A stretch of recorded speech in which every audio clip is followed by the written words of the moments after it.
Selamat malam teman-teman. Kali ini saya tuh mau membahas tentang eh, komoditi ekspor ya, komoditi yang potensial untuk diekspor. Mungkin kalau yang buat pemula-pemula tuh bingung ya, komoditi apa gitu yang potensial gitu loh untuk diekspor. Nah, kalau saya sendiri, saya itu pengalaman saya di TPT, komoditi TPT. TPT itu memang penting sekali ya karena eh, itu kan merupakan merupakan bahan pokok kan, itu bukan bahan pokok termasuk sandang pangan kan itu. Jadi ya penting sekali itu karena semua orang kan perlu pakaian kan. Nah itu di seluruh dunia juga semua orang perlu pakaian, dan itu juga diandalkan sekali sama pemerintah. Karena apa? Karena produk TPT itu kan mulai dari benang, terus jadi tekstil, terus jadi garment, itu memerlukan proses yang banyak sekali menyerap tenaga kerja. Nah ini sangat menunjang program pemerintah kan, seperti kayak pabrik tekstil itu kan karyawannya sampai ribuan kan, itu kan menyerap tenaga kerja banyak sekali teman-teman. Makanya itu sangat diandalkan. Terus sudah gitu ekspornya juga menunjang program pemerintah karena kan meningkatkan devisa negara kan. Tapi kalau bagi yang pemula yang belum pernah gitu loh mengekspor, apalagi ya jangan, bukan pemula aja ya, yang udah pengalaman tapi belum pernah mengekspor tekstil itu juga susah juga. Karena apa? Karena harus punya pas performance teman-teman. Kalau tekstil harus punya pas performance karena kan ada kuota.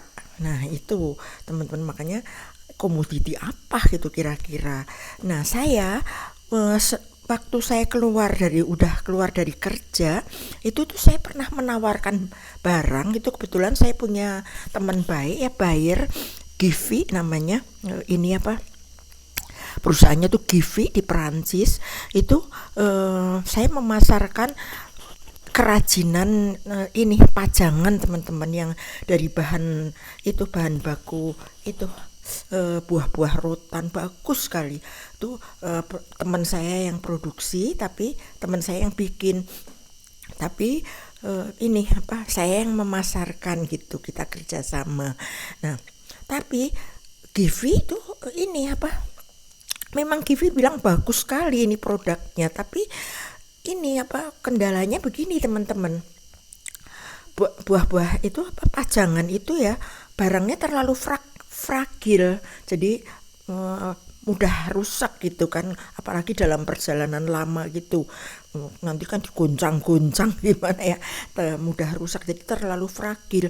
Maka verpackingnya itu harus ini sekali gitu loh, harus bagus sekali. Nah biaya verpacking yang bagus, berat segala macam itu kan jadi mempengaruhi freight juga kan, freightnya juga mahal, jadi biaya verpacking mahal, freightnya mahal, jatuhnya jadi mahal sekali, lebih mahal daripada jadi biaya ini apa, biaya verpacking sama biaya freight tuh lebih mahal dari barang itu sendiri. Itu kan nggak efisien.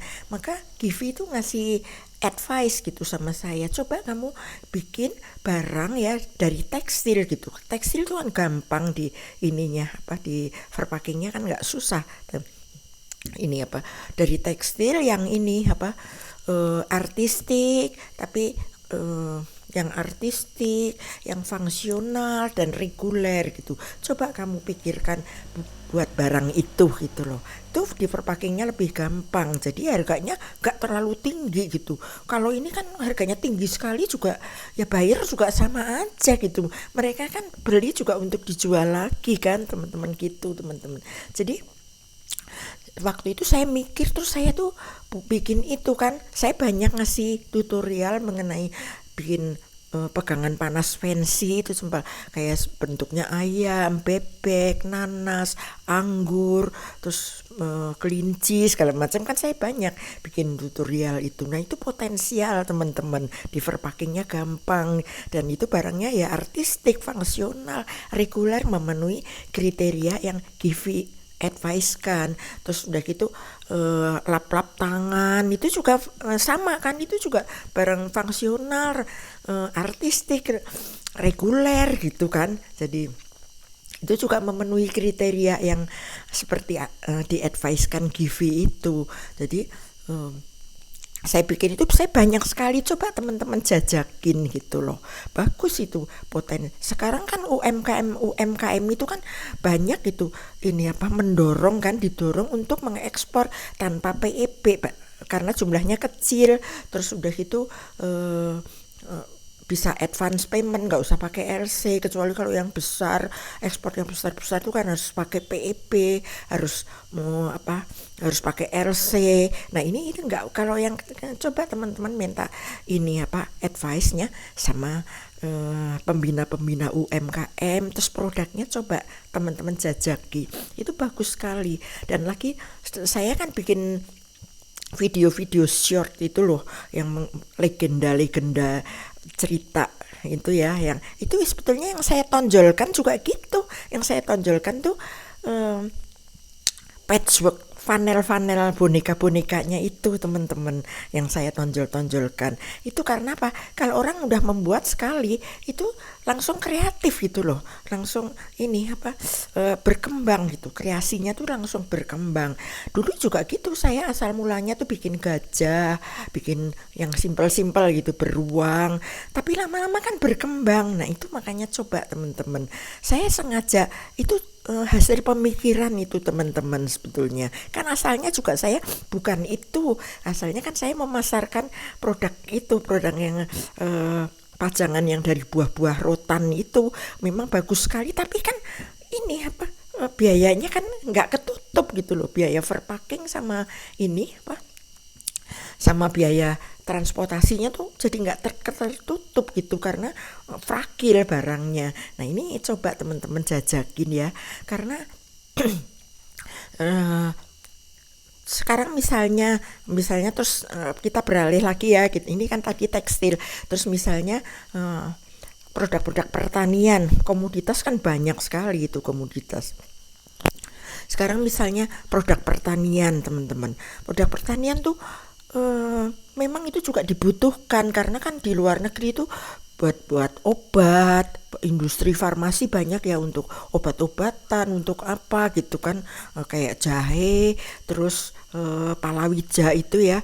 Tapi itu teman-teman tuh harus kompetitif sekali, jadi harganya tuh harus bersaing gitu loh teman-teman, karena yang memasarkan tuh banyak sekali, bukan teman-teman sendiri gitu. Mereka juga tahu kalau barang itu memang dibutuhkan, dan bukan cuma di Indonesia, negara lain pun juga kayak Korea gitu juga memasarkan barang itu gitu loh. Jadi harganya harus bersaing teman-teman, harus mampu bersaing gitu loh, harus harganya harus kompetitif sekali. Nah kalau kita bukan produsen ya, maksudnya bukan petani gitu loh, nggak punya lahan sendiri, ya agak susah juga bersaing. Dan lagi kalau pertanian tuh, produk pertanian gitu kan harus ada karantina, harus ada Depkes, expired date gitu ya. Buat pemula-pemula yang belum pengalaman ya agak memerlukan waktu juga gitu loh teman-teman.